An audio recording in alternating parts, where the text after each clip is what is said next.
समय साराय स्वानुभूत्या चकासति चित्स्वभावाय सर्वभावान्तरच्छि मंगलमय मंगलकरण वीतराग विज्ञान नमो ते अजेति दयारिहंतादिं करि मंगल करुछु महा ग्रंथ करण शुभ काज जेथी मळे समान सर पामे निज पद राज।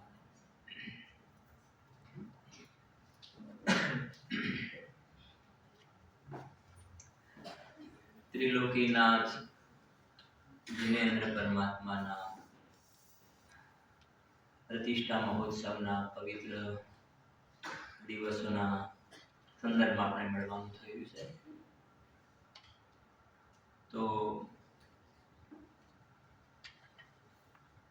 સામાન્ય રીતે જોઈએ છીએ કે નમોકાર મંત્ર જે આપણે બોલીએ છીએ, નમો હરિહંતાણમ નમો સિદ્ધાણમ, બાળક જ્યારે નાનું હોય છે ત્યારથી એને નમોકાર મંત્ર પહેલા શીખવાડવામાં આવે છે. તો આજે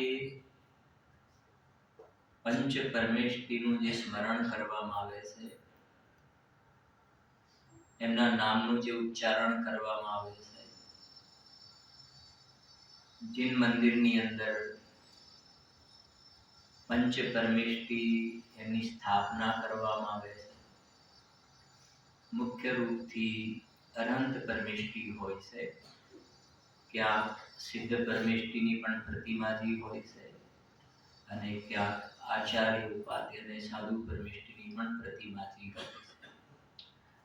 આપણે સિદ્ધ ક્ષેત્રો તીર્થ ક્ષેત્રોની વંદનાર્થે જઈએ ત્યારે કોઈ જગ્યાએ પંચ પરમેષ્ઠીના જિનબિંબના પણ દર્શન થતા હોય છે. પણ મુખ્ય રૂપથી સામાન્ય રીતે જોવામાં આવે તો અરિહંત ભગવાન, જેમને એની અંદર પણ મુખ્યતાથી કીધું તીર્થંકર પરમાત્મા જે છે, અહીંયા જે 24 તીર્થંકર ભગવાન વર્તમાનમાં થયા અને વિદેહ ક્ષેત્રમાં જે 20 તીર્થંકર ભગવાન વર્તમાનમાં વિદ્યમાન છે, એમની અહીંયા પ્રાણ પ્રતિષ્ઠા, સૂરી મંત્ર વગેરે, અંકન્યાસ વિધિ વગેરે જે જીન મંદિરની અંદર ભગવાનને વિરાજમાન કરવામાં આવે છે. કોઈ જગ્યાએ ત્રિકાલ 24ની પણ રચના જોવામાં આવે છે. ભૂતકાળના 24 તીર્થંકર ભગવાન, વર્તમાનના અને ભવિષ્યના. તો આ બધા જિનાલયોની જે રચના થતી જોવામાં આવે છે, એમાં જીનબિંબ વિરાજમાન કરવામાં આવે છે. પૂજ્ય ગુરુદેવ શ્રીના શ્રાવક ધર્મ પ્રકાશ પદ્મનંદી પંચવિંશતિ ઉપર ખૂબ સરસ સ્વાધ્યાય છે એના. તો અત્યારનું જે જનરેશન છે, નવું જનરેશન, પહેલા પણ હશે એવા તો જીવો, પણ અત્યારે કહેવાય છે કે અત્યારનો બધો યંગસ્ટર છે, કોઈ પણ વસ્તુ તમને લોજિકથી આપો તો એસેપ્ટ કરશે, નહીં તો લોજિક નહીં બતાવો તો એસેપ્ટ કરવા તૈયાર નથી, એવું કહેવાય છે. તમે એને એમ કહો કે માળા ફેરવવાની, જાત્રા કરવાની, ઉપવાસ કરવાના, દર્શન કરવાની, પૂજા કરવાની, તરત જ પ્રશ્ન પૂછે છે કેમ? એ પૂછે છે. તો જૈન શાસનની અંદર જે લોજિક છે એ દુનિયાના બધા લોજિક એની સામે હારી જાય એવા જૈન શાસનની અંદર લોજિકથી એના સમાધાન કરેલા છે. કેટલીક ચર્ચા આપણે કરીશું, આ પ્રાસંગિક છે. આપણે વાત પણ થઈ કે થોડું આપણા વિધિ પ્રતિષ્ઠા મહોત્સવના, પંચકલ્યાણ પ્રતિષ્ઠા મહોત્સવના રેફરન્સમાં પણ આપણે થોડી ચર્ચા કરજો. હમણાં જ પૂજ્ય ગુરુદેવસિંહના પ્રવચનમાં નિયમસાર પરમાગમની 119 ગાથા અમારી ખૂબ પ્રિય ગાથા છે. અમારે નિયમસાર જ ચાલે છે. હમણાં ચાલી પણ ગઈ ગાથા 6 મહિના પહેલા. ઘણા સારા સ્પષ્ટીકરણ આવ્યા. આપણે એને આની સાથે કદાચ થોડું ટચ થાય તો કરી પણ લઈશું. આજનું જનરેશન એક પ્રશ્ન નોર્મલ કરે છે, એવા પણ સીધા પ્રશ્ન કરતા જોવામાં આવે છે કે તમે ભાઈ જયભાઈ કે આ બધા પથરામાં પૈસા શું કામ નાખો છો? હવે શું કહે છે એની સામે શું કહે છે, તમારે પૈસા ખર્ચવા હોય તો કોઈના ભણવા માટેની વ્યવસ્થા કરો, એમાં પૈસાનો ઉપયોગ કરો. કોઈને મેડિકલ માટે પૈસાનો ઉપયોગ કરો, દવા માટે. કોઈ બિચારા ભૂખે મરતા હોય તો એના માટે ભોજન, ટિફિન વગેરેની વ્યવસ્થા કરો. પૈસા તમે ત્યાં વાપરો ને, આ જીવતા માણસ માટે તો તમે પૈસા વાપરતા નથી. અને આવા પાષાણની અંદર, પથ્થરની અંદર તમે પૈસા ખર્ચો છો. હવે જેની પાસે સાચો દ્રષ્ટિકોણ નથી, જે કહ્યું ને એના લોજિક કઈ છે જ નહીં. જે આ લોજિક આપે છે ને એ આ લોજિક આપે છે. હવે એની સામે આપણા જૈન શાસનના લોજિક મૂકીશું તે નિરુત્તર થઈ જશે. એની પાસે કોઈ આન્સર નહીં હોય. પણ એને ક્વેશ્ચન પૂછ્યા પછી એને સાચા અર્થમાં એને સમાધાન કરવાની ભાવના હોવી જોઈએ. જવાબ સાચો છે તેને એક્સેપ્ટ કરવાની ભાવના હોવી જોઈએ. પ્રશ્ન કરવા માટે પ્રશ્ન કરે છે તો કોઈ મતલબ નથી. તો સમજીએ જરા એ વાતને થોડીક કે તું જે કહે છે કે ભાઈ બધાને ભણવાની વ્યવસ્થા કરો, ભણશે નહીં તો આજે ખાશે શું કાલે ઉઠીને? નોકરી કોણ રાખશે? એને ભોજનની વ્યવસ્થા નહીં હોય તો કેવી રીતે એનું જીવન ચાલશે? તો જેને તકલીફ હોય એને ભોજનની વ્યવસ્થા કરો. બીમાર હશે તો ધર્મ ધ્યાન કેવી રીતે કરશે અથવા તો શું કરશે? બીમારીમાં અત્યારે મેડિકલમાં કેટલા રૂપિયા જોતા હોય છે એક ઓપરેશનમાં. હવે સાંભળીએ એની સામે આપણા જૈન શાસનના જે સિદ્ધાંતો જે છે કે તું કહે છે, ચલ એ વાત આપણે પહેલા આપણે એ વાતને તારી વસ્તુનો જવાબ આપીએ. એક તો અને કે તું જે વાત કરે છે ભણવાની વ્યવસ્થા ચલો કરી દીધી, ભોજનની વ્યવસ્થા કરી દીધી, મેડિકલની વ્યવસ્થા, દવાની વ્યવસ્થા કરી દીધી.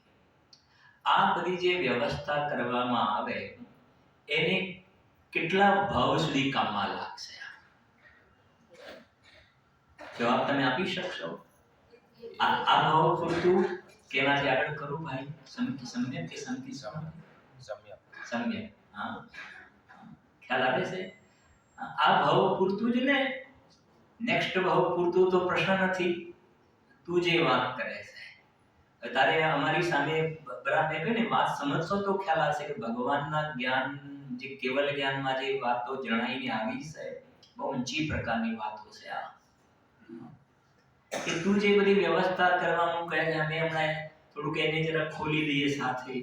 ગુરુદેવશ્રી જે વાતો સમજાવી છે કે જો થોડુંક આપણે સાથે અધ્યાત્મ પણ લેતા જઈએ છીએ કે જો એક તો વાત કે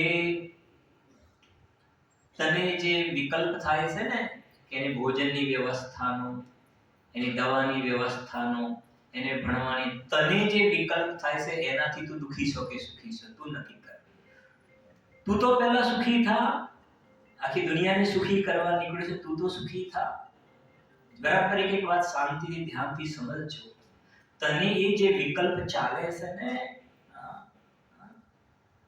એ વિકલ્પની જ્યાં સુધી તને પૂર્તિ ન થાય, તને એમ છે કે આ ઠંડીની મોસમ છે કે રોડ ઉપર બધા છે કે 10-50 વ્યક્તિને હું બ્લેન્કેટ આપી દઉં, હા, પણ 3 દિવસથી તારે કોઈ કારણસર સેટિંગ થયું નહીં, બીજું મીટિંગ આવી કે કામ આવ્યું, તો તને 3 દિવસ સુધી શું થયા કરે છે?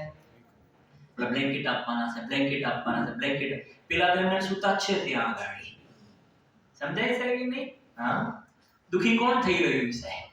તું દુખી થઈ રહ્યો છે ને વિકલ્પના કારણે. કહું એક વાત જરા, આજના જે પ્રવચનોમાં ઘણી ગાથા પહોંચીને ઘણા ખુલાસા આવ્યા. વાત્સલ્ય ભાવનો એક બોલ આવ્યો હતો. હવે તો ને બોલ, હા, 5 પાંડવની વાત આવી. યુધિષ્ઠિર, ભીમ, મને ઘણો વિચાર આવ્યો એના પર જ સ્વાધ્યાય લઈએ, પણ આ પણ થોડું આ તો કે આપણે મહોત્સવ છે તો એની પણ થોડી ચર્ચા થઈ જાય કે યુધિષ્ઠિર, ભીમ, અર્જુન, નકુલ અને સહદેવ 5 પાંડવ, એમાંથી જે ઉપસર્ગ આવ્યો ને એમાંથી નકુલ અને સહદેવને વિકલ્પ આવ્યો કે આ સાધર્મી ભાઈઓનું શું થતું હશે. યુધિષ્ઠિર, ભીમ અને અર્જુન તો પોતે સ્વરૂપમાં લીન થઈ ગયા, નકુલ અને સહદેવ વિકલ્પ આવ્યો.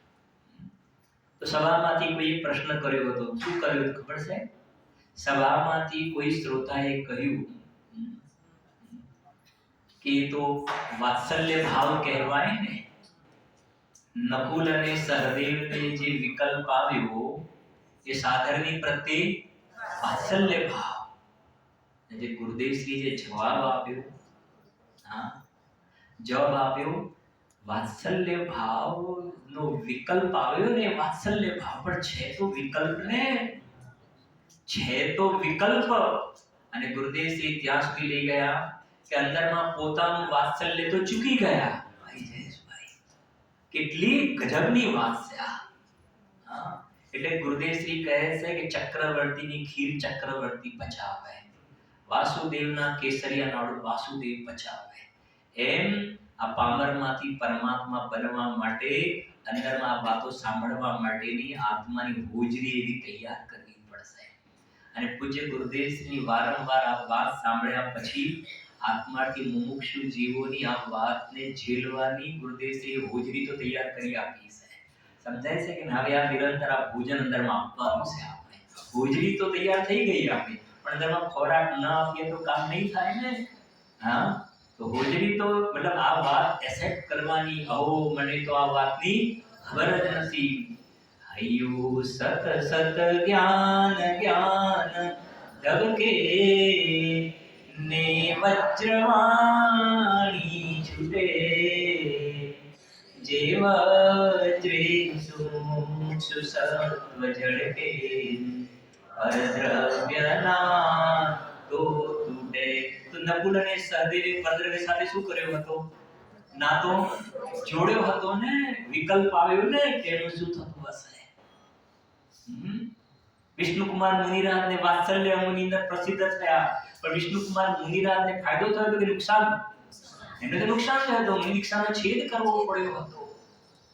તો ગુરુદેવશ્રીએ જવાબ આપ્યો ને, હા, કે ભાઈ પોતાનું વાત્સલ્ય તો ચૂકી ગયા, અને આના તમારે દર્શન કરવા હોય, પ્રમાણ જોઈતું હોય તો સમયસાર પરમાત્મા નિર્જરા અધિકાર, નિર્જરા અધિકારની અંતિમ જે ગાથાઓ છે એમાં સમ્યક દ્રષ્ટિના 8 અંગની ગાથાઓ છે, એમાં વાત્સલ્ય અંગની ગાથા છે, અને સમયસાર નિશ્ચય પ્રધાન ગ્રંથ છે. એની અંદર 8 અંગ, એમાં વાત્સલ્ય ભાવ જે છે ને, અંદરમાં પોતાના શુદ્ધ આત્મા પ્રત્યે વાત્સલ્ય ભાવની વાત છે. છડાના રત્નકરણ શ્રાવકાચાર વગેરેમાં જે વાત્સલ્ય ભાવ આવે એ નિશ્ચય પૂર્વક શુદ્ધાત્માનું વાત્સલ્ય વિતરાગ ભાવ જે છે. પછી જે રાગ આવે છે અને સાધર્મી જીવો સાથે એક પ્રકારનો વિકલ્પ છે, એ તો વ્યવહાર વાત્સલ્ય છે, તો વિકલ્પ છે, એ તો બંધનું કારણ છે. હા, કેટલી સરસ વાતો આવી ગઈ, ખૂબ સરસ વાતો આવી ગઈ. જો સમજો કે જે પ્રશ્ન કરે છે ને કે આ બધું તમે કરો, અને ગુરુદેવશ્રી જો તમને કહેતા હતા આપણા શું કહેવાય 2 અબજ 40 કરોડ, હા, શાંતિલાલ ખુશાલ, હા, તો એમ કે ભાઈ કે આ બધું અમે બધા બંધ કરી દઈએ આ બધું બંધ કરી દઈએ તો આ બધાને રોજી રોટીનું આ વગેરે શું આ છે તે છે. તો અંદરમાં આ બધાની રોજી રોટી સંબંધનો પોતાને જે વિકલ્પ ચાલે છે ને, તો વિકલ્પને લઈને તો જીવ દુખી છે. એટલે આ બીજા બધાની જે વ્યવસ્થાનો તને વિકલ્પ છે, આ તો પહેલી અત્યારે ખોલી દે, પછી એક એક સ્ટેપ આપણે આગળ જઈએ છીએ. તો એ વિકલ્પના કારણે તું તો દુખી છે. નકુલ અને સહદેવનું આપણે પ્રમાણ પણ જોયું, જેના તમને ઘણા પ્રમાણ મળી જશે. સમજજો હવે આગળ કે તું જે વાત કરે છે ને તને વિકલ્પ આવ્યો ને એનું પુણ્યનો ઉદય હતો ને એ પ્રમાણે વ્યવસ્થા થઈ ગઈ. કેમ કે તને વિકલ્પ આવ્યો, આમ કરી દો આમ કરી દો ને સામેવાળાનું પુણ્ય નહીં હોય ને તો તું એને અમૃત પીવડાવીશ તો એ ઝેર થઈ જશે. એ વાત એ સાચી છે. એટલી સમજાય છે કે નહીં? હા, કોરોનાના કાળની અંદર બધા હાથ આમ મૂકીને બેઠા હતા ને, બધા આમ હાથ મૂકીને બેઠા હતા. પૈસા પણ હતા, ઓળખાણો પણ હતી, પણ પૈસા પણ નહીં, ઓળખાણો પણ કેટલી વાર ઉપયોગ કરાય, 2 વાર 3 વાર બધા આમ કરીને બેઠા હતા ને. એટલે આપણી આ ગાથાઓ ને આ જૈન શાસનના સિદ્ધાંતો કોણ કોનું કરે, કોણ કોનું કરે. એટલે પહેલા નંબરમાં તું અંદરમાં દિમાગની અંદર આ કર્તાપણાનો વિકલ્પ લઈને ઊભો છે કે આ બધાની ભણવાની વ્યવસ્થા, ભોજનની વ્યવસ્થા, દવાની વ્યવસ્થા કરો તો પહેલા નંબરમાં કર્તાપણાનું ભૂત કાઢી નાખો. ગુરુદેવજીનો બોલ છે પરદ્રવ્યનું કર્તૃત્વ અને પુણ્યનો પક્ષ. આ બે વાત જીવને આગળ વધતા અટકાવે છે. અજીવ તત્વની ભૂલ અને આશ્રવબદ્ધ તત્વની ભૂલ આવી ગઈ. પરદ્રવ્યનું કર્તૃત્વ હું કરું છું માટે થાય છે, હું નહોતો માટે બગડી ગયો. પરદ્રવ્યનું કર્તૃત્વ અને બીજા નંબરમાં પુણ્યનો પક્ષ. પુણ્ય હોવો, શુભ ભાવ હોવો એ અલગ વાત છે, અને એનો પક્ષ હોવો એ મિથ્યાત્વનું પોષણ છે. પરદ્રવ્યની બહારમાં ક્રિયા થતી જોવામાં આવે અલગ છે. ભગવાનનો પ્રક્ષાલ કરતા હોઈએ, પૂજન કરતા હોઈએ, આ જે બોલવાની ક્રિયા થઈ રહી એ વાત અલગ છે, શુભ ભાવનું નિમિત્ત પામીને. પણ આ ક્રિયાનો હું કરતા છું એ મિથ્યાત્વનું પોષણ છે. એટલે પહેલા નંબરમાં તને અંદરમાં જે આ ભૂત સવાર થયું છે કે આ બધું કરો, પહેલા આ તો કરો, પહેલો આ તો કરો, એક તો કરતાપણાની એક ભ્રાંતિ તારી ખોટી વાત છે. અને બીજા નંબરમાં આ બધું એક ભાવપૂર્તિ વાત થઈ. ચલો તને વિકલ્પ આવે સામેવાળાનું પુણ્યનો ઉદય હતો થઈ ગયો, એક ભાવ. પછી શું? હવે સાંભળ અમારી વાત. આ જીન મંદિરમાં ત્રિલોકીના જિનેન્દ્ર પરમાત્મા જે બિરાજમાન કરવામાં આવે છે ને, શા માટે? જે આપણે પહેલા શરૂઆત કરીને, બાળક જ્યારે નાનું હોય માતાના કુખમાં આવે ત્યારથી જ માતા જે છે એ શાસ્ત્રોનું વાંચન વધારે શરૂ કરે છે. આમ તો સ્વાધ્યાય તો કરતા હોય છે, પણ વિશેષ સ્વાધ્યાય કરે છે કે બાળકને પણ સંસ્કાર મળે. નમોકાર મંત્રનો પાઠ કરાવવામાં આવે, શીખવાડવામાં આવે છે. 45 કે પ્રમાણે દિવસ થાય તો પછી બાળકને તરત જ મંદિરમાં લઈને આપણે આવીએ છીએ, નમસ્કાર એને કાનમાં સંભળાવીએ છીએ. તો આ જે જિનબિંબ જે છે, અનંત પરમાત્મા જે છે, એ ટોડરમલજી સાહેબે મોક્ષ માર્ગ પ્રકાશક પહેલા જ અધિકારની, ફર્સ્ટ અધિકારની અંદર નમોકાર મંત્ર પંચ પરમેશ્વરનું સ્મરણ કરીને આગળ જતા તરત જ લખ્યું છે કે અરિહંતાદિથી પ્રયોજનની સિદ્ધિ. પ્રયોજનની સિદ્ધિ. તો આ જીવનું પ્રયોજન શું છે? કે આ જીવનું પ્રયોજન એ છે કે મને નિરાકુળ સુખની પ્રાપ્તિ થાય. નિરાકુળ સુખની પ્રાપ્તિ થાય અને આ જે આકુળતામય જે દુઃખરૂપ જે વિકારી ભાવ છે એનો અભાવ થાય. જીવની આ વ્યક્ત કે અવ્યક્ત રૂપે જીવની આ ભાવના છે કે મને નિરાકુળ સુખની પ્રાપ્તિ થાય. હવે કહે છે કે એ પ્રયોજનની સિદ્ધિ ટોડરમલજી સાહેબે બતાવ્યું કે આત્માના 3 પ્રકારના પરિણામ હોય છે. સમજો, બહુ સરસ વાત કરી છે. 3 પ્રકારના પરિણામ આત્મામાં જોવામાં આવે છે. સંક્લેશ પરિણામ, વિશુદ્ધ પરિણામ અને શુદ્ધ પરિણામ. કયા 3 પરિણામ? સંક્લેશ પરિણામ, વિશુદ્ધ પરિણામ અને શુદ્ધ પરિણામ. પહેલા અધિકારમાં છે, આપણે વધારે ખોલતા નથી અત્યારે. 3 પ્રકારના પરિણામ જોવામાં આવશે: સંક્લેશ, વિશુદ્ધ અને શુદ્ધ. તમે બિઝનેસ ઉપર ધંધા ઉપર બેઠા છો એ વખતે તમારા પરિણામ છે સંક્લેશ પરિણામ. અત્યારે અહીંયા બેઠા છો તમારા કયા પરિણામ છે? વિશુદ્ધ પરિણામ છે.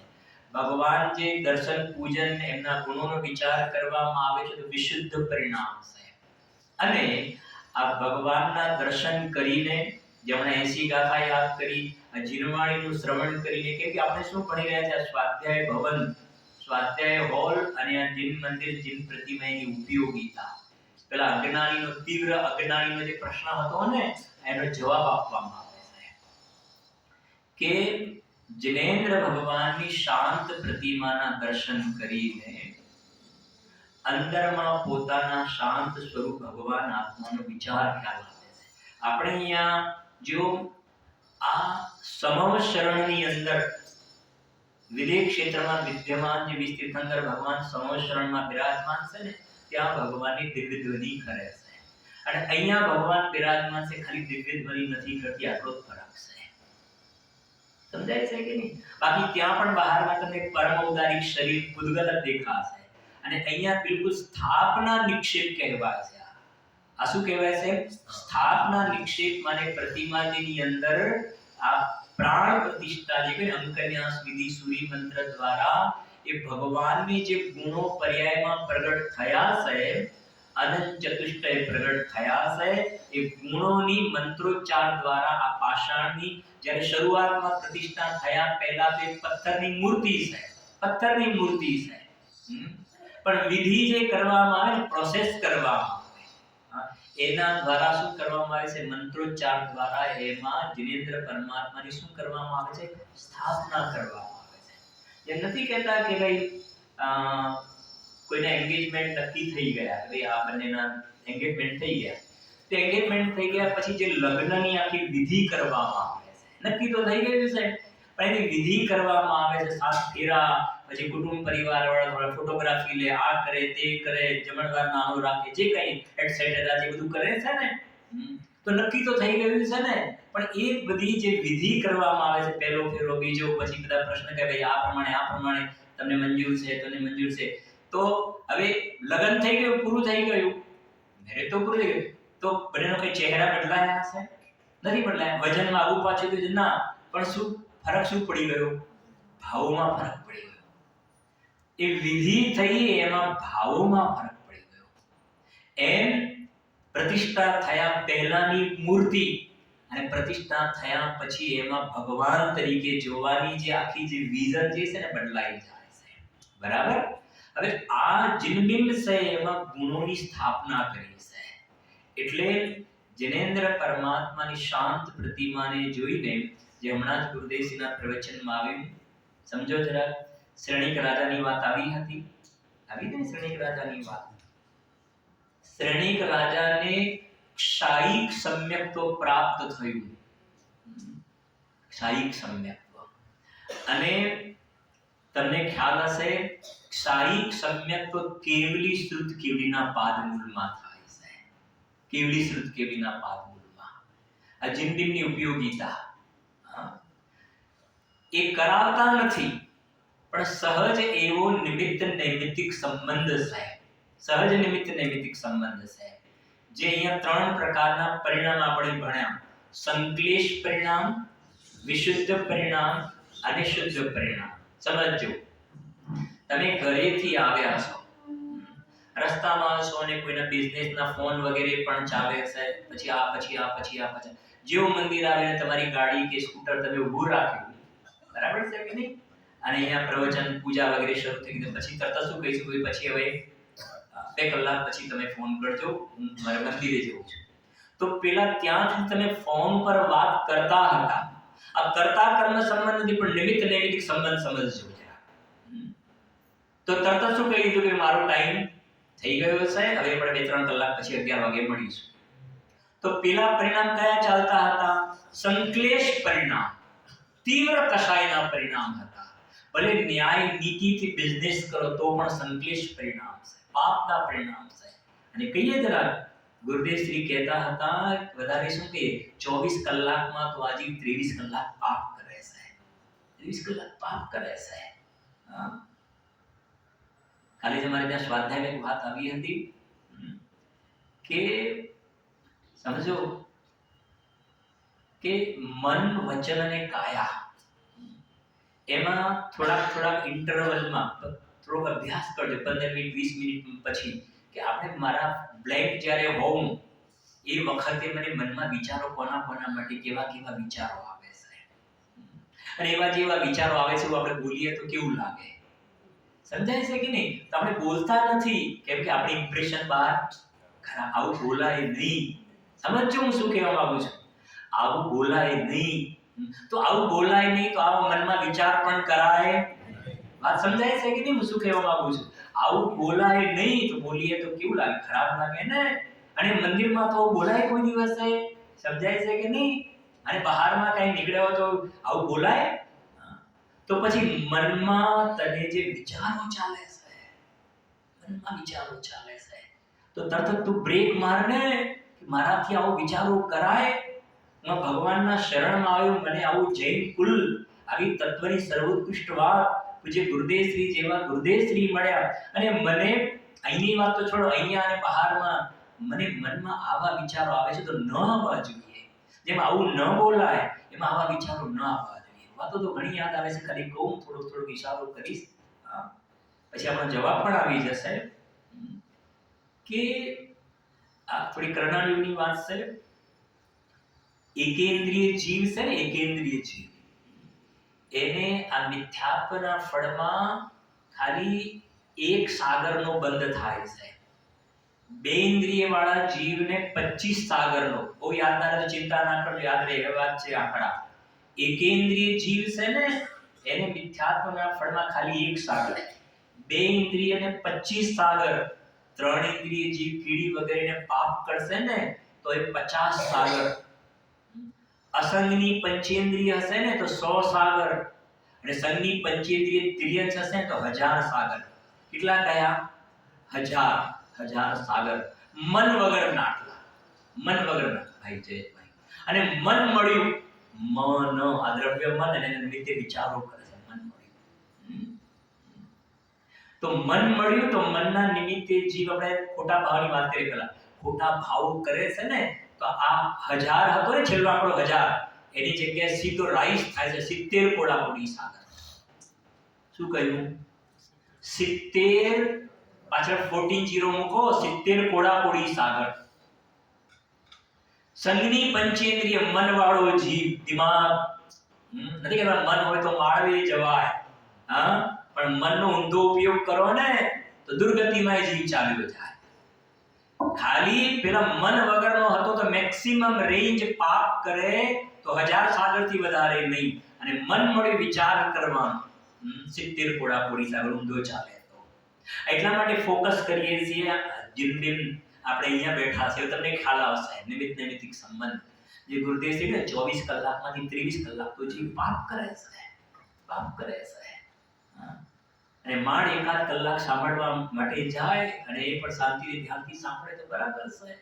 હવે સમજો જરા, પેલા તો સંશ્લેષ પરિણામમાં ગયા, અહીંયા આવ્યા છીએ ને જિનેન્દ્ર પરમાત્માની પગ ધોયા, નિશ્ચય સાંસારિક કાર્યોનો નિષેધ, સર્વ સાંસારિક કર્મ નિષેધ.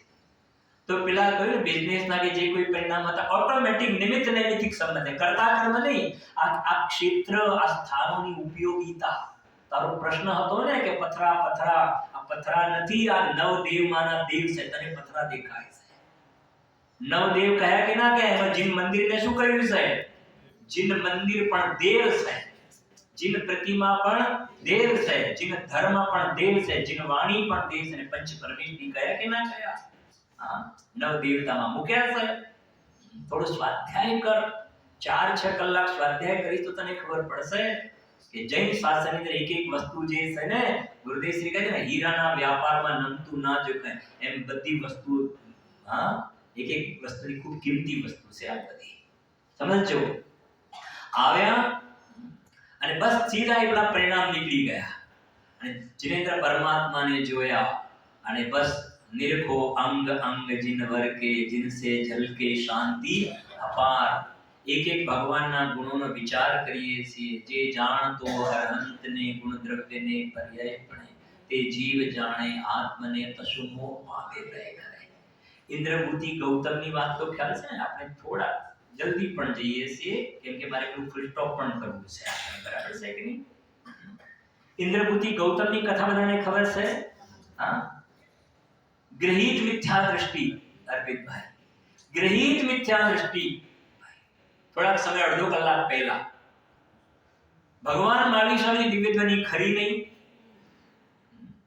66 દિવસ સુધી સૌધર્મ ઇન્દ્રિય અવધિ જ્ઞાનનો ઉપયોગ કર્યો. ખબર પડી કે આ તો ગણધર બનવાની લાયકાત તો આ ઇન્દ્રભૂતિ ગૌતમમાં છે. અને એ તો એના તો 500 તો એના શિષ્ય છે, એનો ગુરુ છે. અહીંયા આવશે કેવી રીતે? વૃદ્ધ બ્રાહ્મણનો વેશ ધારણ કરીને ત્યાં જાય છે અને કહે છે કે મને આ એક શ્લોકનો અર્થ સમજાવો. 5 અસ્થિકાય 6 લેશ્યા ન પદાર્થ 7 તત્વ સંબંધીનો શ્લોક હતો. મારા ગુરુ મૌન છે, હું આવ્યો છું. તો ખાલી શ્લોકાર્થ કર્યો. તો કે શ્લોકાર્થ એમ નહીં, કેમ કે વેદાંતમાં નિષ્ણાત હતા. કઈ લીધા પણ આ 5 અસ્થિકાયમાં શું શું આવે, 6 દ્રવ્યમાં શું આવે, એનો અર્થ શું થાય ખબર હતી. એ જવાબ તો નહીં હોય એટલે તરત જ ફેસ રીડિંગ જોઈ અને તરત જ સૌધર્મ ઇન્દ્રએ કહ્યું કે શું મારે આ ઇન્દ્રભૂતિ ગૌતમના દરબારમાંથી ખાલી હાથે પાછા જવું પડશે? ત્યારે હવે થઈ ગયો ઇસ્યુ થઈ ગયો ને, પ્રેસ્ટીજ ઇસ્યુ. હા, કે નહીં નહીં, હું તારી સાથે નહીં, તારા ગુરુ સાથે ચર્ચા કરીશ. સૌધર્મ ઇન્દ્રને ના તો જોઈતું તો એને અહીંયા એની પણ કાળ નથી પાકી ગઈ હતી. આપતી જુઓ તો કામ તો પુરુષાર્થથી થયું. હા, બસ તો એ ત્યાં આવે છે ને અમારે હમણાં 3 દિવસથી સમય શરણનું જ વર્ણન ચાલે છે સાધના સ્વાધ્યાયમાં. બસ જ્યાં આવે છે અને સમય શરણમાં જે માન સ્તંભ ઉપર નજર ગઈ ને ભગવાનની પ્રતિમા જોઈ છે. ભગવાન તો જો અંદરમાં બિરાજે છે. ખાલી ભગવાનની પ્રતિમા જોઈને માન ઓગળી ગઈ. સંક્લેશ પરિણામમાંથી વિશુદ્ધ પરિણામ. મારી પાસે પરિણામ બતાવે ટોટરમાંથી સાઈડ લખ્યું છે ને પરિણામ. આ શા માટે એની ઉપયોગિતા, નેસેસિટી સમજાય છે કે નહીં? તો એ કહે છે કે તરત સંક્લેશ પરિણામ ચાલી ગયા, વિશુદ્ધ પરિણામ થયા, કશાયની મંદતા થઈ ગઈ, ઠંડા પડી ગયા, અભિમાન ઓગળી ગયું.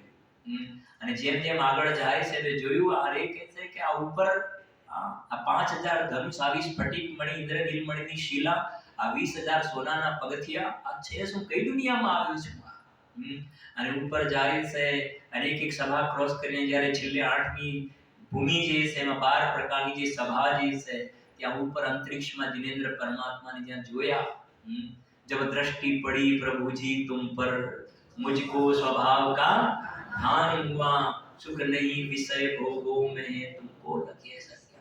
ભગવાનની શાંત મુદ્રા જોઈ. ભગવાન હજુ કશું બોલ્યા નથી. હા, અંદર ગયા. 3 પ્રકારના પરિણામ તમે આજના સ્વાધ્યાયમાં રાખજો. સંક્લેશ પરિણામ, વિશુદ્ધ પરિણામ અને શુદ્ધ પરિણામ. સંક્લેશ પરિણામ એટલે પાપના પરિણામ. થોડું સરળ કરીએ. વિશુદ્ધ પરિણામ એટલે પુણ્યનો બંધ થાય અને શુદ્ધ પરિણામની અંદર બંધ નહીં, બંધની નિર્જરા થઈ જાય, મોક્ષ થાય. પાપનો બંધ સરળ કરીએ, સંક્લેશ પરિણામમાં નરકમાં જાય, વિશુદ્ધ પરિણામમાં સ્વર્ગમાં જાય અને શુદ્ધ પરિણામમાં મોક્ષમાં જાય. બરાબર છે કે નહીં? તો પહેલા તો જ્યાં આવ્યા ત્યારે તો સંક્લેશ પરિણામ હતા, ખોટા પરિણામ, કર્મ બંધાયા હતા ખોટા. પછી બેનસીનો વતનામૃત તો બોલ, પરિણામોનું ફળ ના મળે તો 14 બ્રહ્માંડને શૂન્ય થવું પડે. તો એ વખતે ખોટા પરિણામ હતા. અને જ્યાં અંદરમાં એન્ટર થયા, માન સ્તંભ વગેરે જોઈને પરિણામ વિશુદ્ધ થઈ ગયા. વિશુદ્ધ થયા તો પુણ્યનો બંધ થયો અને પેલો પાપનો બંધ પહેલા કર્યો કે ડાયલ્યુટ થઈ ગયો. વ્યવસ્થા છે આ બધી. પેલા હતા એ પણ ડાયલ્યુટ થઈ ગયા. ભોગવવા પડે જરૂરી નથી. પુરુષાર્થ કરીને જીવને ડાયલ્યુટ કરીને કાઢી પણ નાખે છે.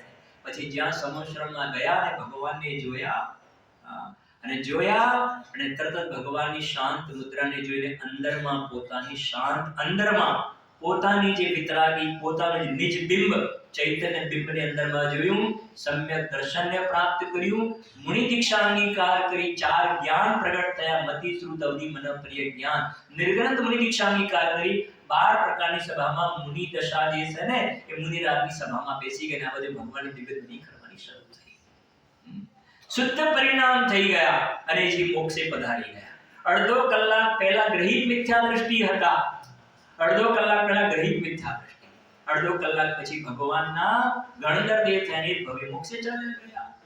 હવે મને તમે જવાબ આપો જરા, બસ એ જે ભગવાનની જે છે ને દશા, એ જ જે છે આ મંદિરની અંદર એવા જ ભગવાન એમના ગુણોની આ પ્રતિમાની સ્થાપના કરવામાં આવે છે. અને ભવ્ય જીવો ભગવાનના દર્શન કરી, પ્રતિમાજીના દર્શન કરી અને અંદરમાં પોતાની જે ચૈતન્ય પ્રતિમાના દર્શન કરે છે, જીવ સમ્યક દર્શનને પ્રાપ્ત કરે છે. સમજો. હવે મને તમે જવાબ આપજો, સમ્યક દર્શનને જીવ પ્રાપ્ત કરે તો સમ્યક દર્શનને પ્રાપ્ત કરશે તો અલ્પકાળની અંદર નિર્ગ્રંથ મુનિ દીક્ષા ધારણ કરીને મોક્ષમાં ચાલ્યો જશે, અશરીરી દશાને પ્રાપ્ત થશે. ઠીક છે ને? હવે મોક્ષમાં એ જીવ ચાલ્યો જશે તો પછી એને પેલી મેડિકલની જરૂર પડશે કે નહીં પડે? આપણો પર જવાબ આવે. શરીર હશે તો કુટુંબ, ફેમિલી, શરીર હશે તો ભણશો નહીં તો ખાશો શું, બીમાર પડશો તો દવાની વ્યવસ્થા, પેટ ભરવા માટે ભોજન. પણ હવે સમ્યક દર્શન પ્રાપ્ત કર્યું તો સિદ્ધ દશાને પ્રાપ્ત થઈ, અશરીરી દશાને, તો પછી સિદ્ધ ભગવાનને ભણવાની જરૂર છે? ભણવાની જરૂર છે? અરવિંદભાઈ, તમે સીએ છો ને, તમને મેડિકલનું નોલેજ છે? નથી ને? એન્જિનિયરિંગ નોલેજ છે? નથી ને? અચ્છા, આપણા જીનેન્દ્ર ભગવાનને સીએ નું નોલેજ છે? અચ્છા, મેડિકલનું, એન્જિનિયરિંગનું, આર્કિટેક્ટનું, કોમર્સ, આર્ટ, સાયન્સ, જે બધી ફેકલ્ટીઓ નીકળી ગઈ, આ તે બધું નોલેજ છે ને?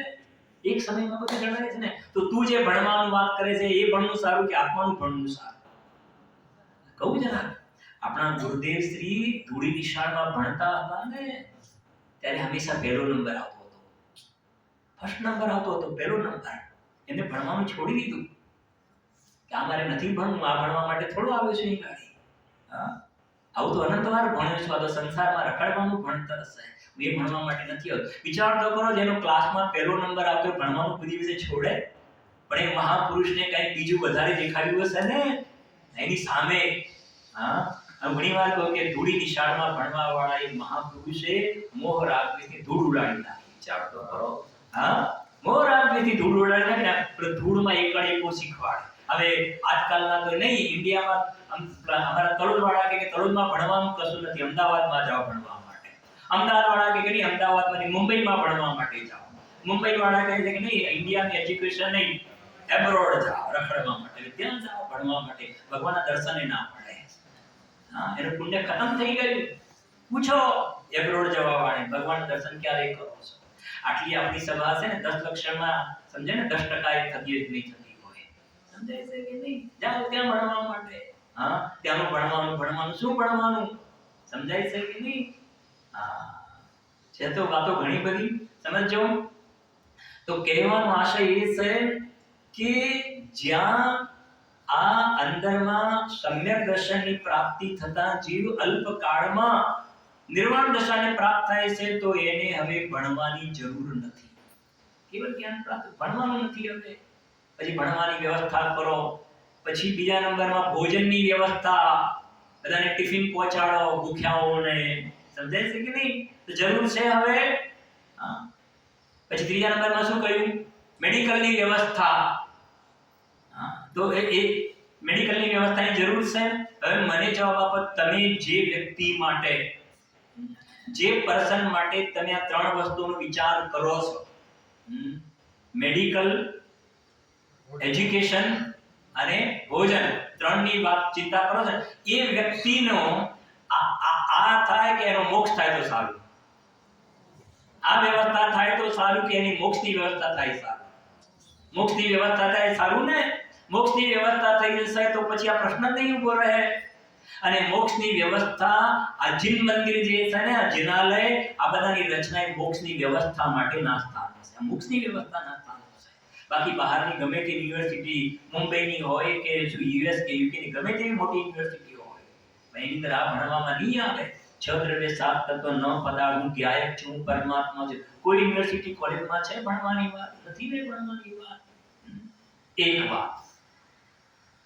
બીજી વાત, તું જે વાત કરે છે હવે તારા પ્રશ્નનો પણ અમે જવાબ આપીએ. આ તો એક અમે મેઇન ઇમ્પોર્ટન્ટ વાત કરી કે તને જે એના પ્રત્યે અનુકંપા છે ને, તને જે એના પ્રત્યે અનુકંપા છે એના કરતા અમને અનુકંપા અલગ પ્રકારની છે. અમારી અનુકંપા અલગ, પરમેનન્ટ સોલ્યુશન આપે. Permanent solution. પેટમાં દુખતું હોય ને કેન્સરની ગાંઠ થઈ છે ભાઈ, જે ગાંઠ થઈ છે અને પેલું પેટમાં દુખાવો ના થાય, દવા લો પર સાયક્લોપામ કે જે કંઈ આપતી દવા લો, દુખાવો બેસી જાય, દુખાવો. એ લેવી સારી કે ગાંઠ કાઢવી સારી? ગાંઠ કાઢવી સારી ને.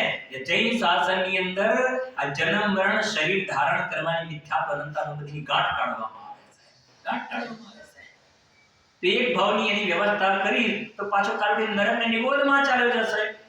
તો નરકને નિગોદમાં ચાલે છે, નરકમાં તો કશું ખાવા નહીં મળે. નરકમાં નહીં ખાવા મળે, જન્મથી ભયંકર રોગ હોય છે. તું શું દવાની વ્યવસ્થા કરી છે? બોલ, શું વ્યવસ્થા કરી? તો વ્યવસ્થા તો કરી હતી, પણ એને પાપ કર્યા, ગયો નરકમાં. તો જન્મથી હજારો રોગ હોય છે. શું કરીશ પછી? ખાવા માટે પાણીનો બૂંદ ના મળે, અનાજનો કણ ના મળે. ભણવાનો પ્રશ્ન ક્યાં છે? શું ભણવાનું? ત્યાં તો રડો ચાલે છે. ક્યાં ભણવાનું? ત્યાં વાત સમજાય છે કે નહીં? જગતમાં નથી કરતા ભાઈ. આપણું શું કહો છો તમે? લોંગ ટાઈમ વિઝન કે શું કહો છો તમે? હા, કઈ કહે છે દીર્ઘ દ્રષ્ટિ. અને શું કહે છે? દીર્ઘ દ્રષ્ટિ, લાંબુ વિચાર. હા, વિઝન. તો તું તો જે ટોડરમજી સાહેબ છે, પ્રાપ્ત પર્યાયમાં તન્મય, આટલું જ વિઝન છે તારી. કુવામાંના દેડકા જેવી દ્રષ્ટિ છે. કુવામાંનો દેડકો ખબર? કુવામાંનો દેડકો એ સમજે કે એક વખતે માન સરોવરનો હંસ છે ને, હંસ એ આવીને કુવા ઉપર બેસી ગયો.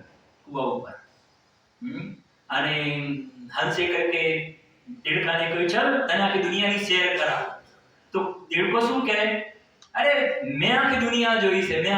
અલા હંસ કે ના, તે નથી જોઈ. તો કુએ શું, દેડકાએ શું કર્યું કે કુવો હતો ને, આ બાજુથી કૂદકો મારીને પેલી બાજુ કૂદકો માર્યો. આ બાજુથી પેલી બાજુ કે જુઓ આખી દુનિયા મેં જોઈ છે. આખી દુનિયા મેં જોઈ. સમજાય છે કે નહીં? હા, હવે પેલો હંસ કે તું મારા ઉપર બેસી જા. આ તું માને છે એવી દુનિયા નથી. તું બેસતો કરો, તને આખી દુનિયાની શેર કરાવ. એમ અજ્ઞાની જીવ, તત્વ અભ્યાસ વગરનો જીવ આ પર્યાય સંબંધીનો વિચાર કરે છે. કુવામાંના દેડકા જેવો છે. જ્યારે જૈન શાસનની અંદર તીર્થંકર ભગવંતો 100 ઇન્દ્રોની હાજરીમાં જે વાત કરે છે ને, એના માટે લાંબુ વિઝન છે કે ભવિષ્યમાં પણ એને ક્યારેય પણ રોવાના દિવસો, દુખી થવાના દિવસો ના આવે. બીજી વાત, હવે 2 મિનિટમાં પૂરું કરીએ છીએ. તું જે વાત કરે છે ને, એ ભણવાની વ્યવસ્થા, મેડિકલની વ્યવસ્થા, ભોજનની વ્યવસ્થા, એ અનુકંપાના, દયાના પરિણામ પણ આ જીન મંદિરમાં આવશે. આ તત્વની વાત સાંભળશે. સમજાય છે કે નહીં? તો નેચરલી પૂર્ણ વિતરાગ દશા નહીં થાય ને, તો ઇન બિટવીન વચ્ચેના ગાળામાં એને આવી જાતિના અનુકંપાના પરિણામ આવ્યા વિના રહેશે નહીં. એને ધર્મ કે ધર્મનું કારણ નહીં માને, પણ એને અનુકંપાના પરિણામ આવશે. તું એના માટે વાત કરે છે કે આ એવા અનુકંપાના પરિણામ આવશે. કીડી પર પણ પગ નહીં મૂકે, આમથી ચાલીને ચાલશે. ઘાસ હોય તો પગ નહીં મૂકે. સમજાય છે કે નહીં? એવી જાતિના અનુકંપાના પરિણામ જોવામાં આવશે.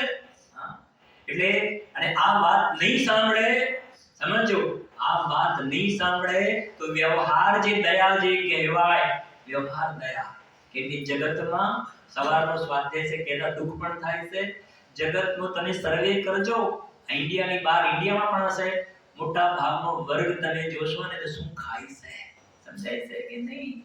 શા માટે કે આ વાત સાંભળે તો ખબર પડે ને કે ભાઈ આ હમણાં તમારા સ્વાધ્યાયમાં કે ત્રિયંચો જે હોય છે ને, ત્રિયંચો, આ ત્રિયંચો એને ભૂખ લાગે ને, હા, તો ત્રિયંચો એવી રીતે જે કરતા હોય. પણ આ મનુષ્યને ખાવા પીવાની વ્યવસ્થા છે. અને બીજે બહારમાં તમે જો તો મનુષ્યો ત્રિયંચોને મોટે ભાગે ખાય છે, મારીને. સમજાય છે કે નહીં? જો તમે એના ખાદ્ય પદાર્થોની અંદરમાં જુઓ તો ત્રિયંચો અલગ પ્રકારના. હવે અમારે એ બતાવવું છે કે એ દયાના પરિણામ કેમ નથી જોવામાં આવતા, અનુકંપાના પરિણામ કેમ જોવા? આ શાસનમાં આવશે, આ ભગવાનની વાત સાંભળશે, ભગવાનના દર્શન આવા સમાગમમાં રહેશે, ઓટોમેટિક એ જીવ પલળશે. એની અંદરમાં તરત જ ખ્યાલ આવશે કે આવું મારાથી કેવું થાય? ગુરુદેવશ્રી કહે છે ને, અરે ભાઈ આના ઉપર આપણાથી પગ ન મુકાય. આમાં તો આપણા પૂર્વના ભવના માં ને બાપ છે, અથવા તો ભાવિના પરમાત્મા છે. આની પર પગ ના મુકાય. એટલે તું જે વાત કરે છે એની ભણવાની વ્યવસ્થા, દવાની વ્યવસ્થા, ભોજનની વ્યવસ્થા એ તો એ કરશે, અને કોઈને જતાવીને એમને કરવા વાળા કેટલાય પડે, કોઈને ખબર ના હોય અને એની બધી વ્યવસ્થા થઈ. ખબર પડે તો એ વાંધો નથી, ખબર ના પડે એ વ્યવસ્થા કરવા વાળા હોય, પણ એ ડેસ્ટિનેશન નથી. એ ડેસ્ટિનેશન નથી, એ આવે છે અને તું એને ડેસ્ટિનેશન માની અને એમાં ધર્મ માનીને સંતોષ આવ્યો છે, એ જબરદસ્ત તારું રોકાવાનું સ્થાન છે. એટલે આ જિંદિલ જીન મંદિર આ બધાની ઉપયોગિતા આ પ્રકારે છે. આવા સ્થાનોમાં આવીએ આપણા પરિણામ એ પ્રકારે બને છે. જેમ અહીંયા આપણે પોણો કલાક અહીંયા બેઠા, ગુરુદેવજીને 1 કલાક પ્રવચન સાંભળ્યું, સવારથી આવ્યા હોય તો અંદરમાં ભાવો પોતાને પ્રેક્ટિકલ ખ્યાલ આવે છે ને, ખ્યાલ આવે છે, અને એ સંસ્કાર આગળ જતા જતા કામ કરશે ને જીવને સમ્યક્તની પ્રાપ્તિ થશે અને નિર્વાણ દશાને પ્રાપ્ત થશે. પછી આ બધા વિકલ્પો ઓટોમેટિક નીકળી જશે. એવી રીતે સાહેબ કરીશું ચર્ચા.